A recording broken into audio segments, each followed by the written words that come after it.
Hanging out in Cicero on a beautiful Tuesday afternoon. Man, this has got me all excited. We're out here today at a place I used to come as a kid, ESTA Dragstrip. The guy, you might not recognize him in front of you, but you will when you hear his voice, especially if you've been to the Dragstrip or at Brewton Speedway for a long time. I actually announced a season with Vern, I believe it was 1991. But he has been working here since he was 1 year old. He became a board member in 1975. Outside of 12 seasons between 09 and 2020, Vern Schmidt has had something to do with this track, so 53 seasons, if you're doing your math at home, that him and his family have had something to do. I haven't seen you forever, man. How you been? I'm doing great, Doug. Man, you're making me show my age here. I know. Yeah, but I'm there too. So, all right, so we're going to turn and look up the track. So we're actually looking at the start-finish line right now, and I'm going to zoom in and get my focus. Just the starting line here, Doug. The finish line's that way. I did that the other day when I was talking to you on the phone, too. I can't believe I did Finish it again. line's that way. Yeah, we're about 100 feet out from the starting line here, Doug. This block right here is the 60-foot line.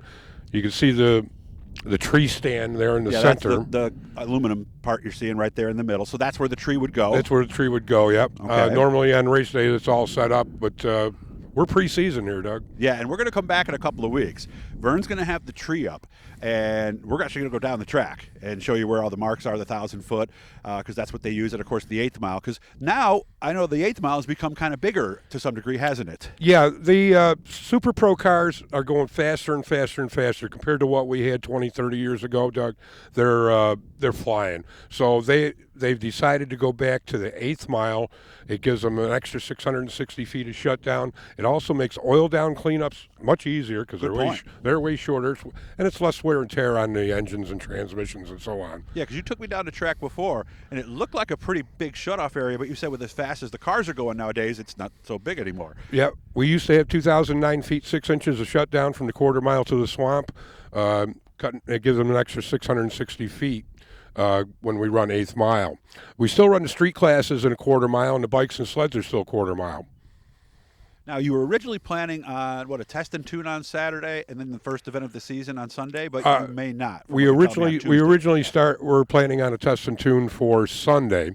Sunday? Oh, it was a test and tune. Yeah, okay. But with the rain that's coming in on Thursday, that's going to put a kibosh on things, I think.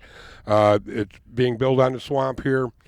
It needs to have it dried out. The haulers and the size of the trailers and everything that the drivers have these days is just the ground can't support it. Yeah, and if we were down at the other end, we're basically right there with the water level of the swamp, and the actual return road at the end is actually underwater right now. It is underwater. It's a normal thing here in the springtime, but once the swamp itself goes down, we pump it over the return road and make it so that we can use it. And you can see there's even water right here as well. So now this is only one of two pit areas that we're looking at here, correct? Yeah, this is our left side pit area. We got a left and a right side. Makes sense, right? It does. And this is where most of the faster cars are parked. On the other side is normally where the bikes and the sleds and the street cars pit, but it's been mixing up. Some people want to be with their friends and hang out together, so we don't object to that, of course. Okay. Does one side tend to be drier than the other, or is that not an issue? Oh, no. Once it dries out, we're good. Okay. So what are we thinking now, as we're pretty sure, at least at this point, it's not officially postponed here on Tuesday, Not yet, though, right? But with the weather forecast for Thursday and no drying weather beyond that, and crappy and 47 on Sunday. Yeah, it's not going to be good either. It's not going to be fun to be here. So being that we scheduled that date, it gives us a rain date any day within the next 3 weeks. And we'll probably schedule a Saturday to replace the Sunday that we miss. Okay, we're going to zoom in. The tree is actually in the building, or in the lower floor of the tower. I'm actually going to zoom in on that. You actually spent a lot of time in that tower for many, many years, didn't you? Oh, yes, I did. I announced up there from 1975 to 1990. I also announced at Spencer Speedway for a time in the 90s, or I'm sorry, in the 80s. For their drags and their stock cars. I got to interview Darrell Waltrip along with some other ones, yes. Oh, that's awesome. So I'm going to zoom in on the tree. Everybody says if you see the green, you're too late, right, Vern? That's correct. You got to go on yellow. Mm-hmm. So how long is the tree? Because some were 4/10, some were 5/10. The pro tree is, for the pros, they use 4/10 of a second. The slower cars use 5/10 of a second. But on bracket racing, what we do here on a regular basis on the ESTA Summit ET Series, they use all three yellows. They count down, and they're a half a second apiece. So the first one comes on, half a second, second one half a second, third one half a second. That's when you want to go. And then half a second later, the green comes on. Okay. So how does it work? Okay, so I've got my car here. Let's say I want to bring my Buick out and have a little fun with it some night. What do I do? What's the process like for the first time I make the turn into the parking lot? Go down to the tech. They'll check your car, make sure it has the safe. Tech is on the other tech side? is way down by the quarter-mile mark on the other side. You'll see the buildings down there and the storage. That's where tech is. And they'll check to make sure you got seat belts, and they'll make sure that you got brakes. And depending on how fast you go, you'll need other stuff. But your Buick, you won't need anything else. You won't even need a helmet, Doug. Oh, really? Yeah. Yeah, because trust me, the Buick's not very fast. Then so. when they call the streetcars in line, you get in line. You get to make a couple of time trials in session. Decide what your dialing is going to be. You can't go faster than that dialing, so you want to get as close as you can without going faster in your runs. Line up for eliminations. And to make it simple, let's say my Buick was running 15s. Let's say Vern's Jeep over there was running 12. So I'd dial in at 15, Vern would dial in at 12.